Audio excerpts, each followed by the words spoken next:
Bonjour tout le monde.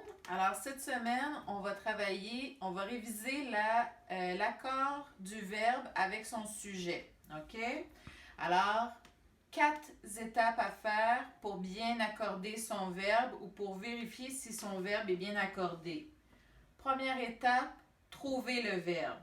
Il mange une pomme. On se rappelle, le verbe, c'est une action ou un état d'âme. Alors ici, c'est l'action de manger. Je trouve le verbe et je le souligne. Deuxième étape, il faut trouver le sujet du verbe. On pose la question c'est qui ou ce sont qui. Qui mange une pomme? C'est il.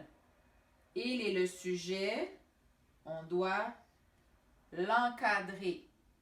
On peut vérifier avec le c'est qui. C'est il qui mange une pomme. Troisième étape, il faut trouver la personne et le nombre du sujet.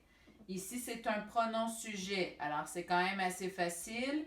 Il, c'est la troisième personne du singulier.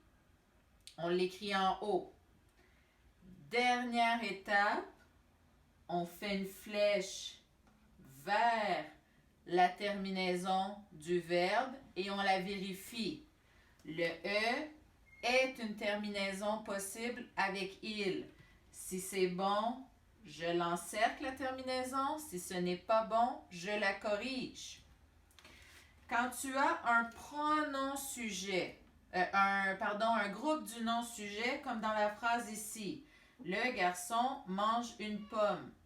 Ce sont les mêmes 4 étapes, mais il y en a une qui va différer un petit peu.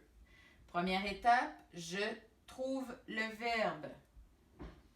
Mange est l'action dans ma phrase. N'oublie pas, si tu as de la difficulté à trouver le verbe, on peut utiliser la manipulation du ne pas.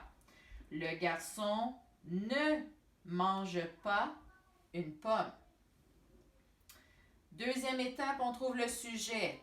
Qui mange? Le garçon. C'est le garçon qui mange une pomme. Troisième étape, c'est la personne et le nombre. Et c'est là qu'il va falloir que c'est un petit peu différent. Parce que tu dois te poser comme question, le garçon, je peux remplacer par quel pronom? Le garçon, c'est masculin. Je peux remplacer par il. Donc, troisième personne du singulier.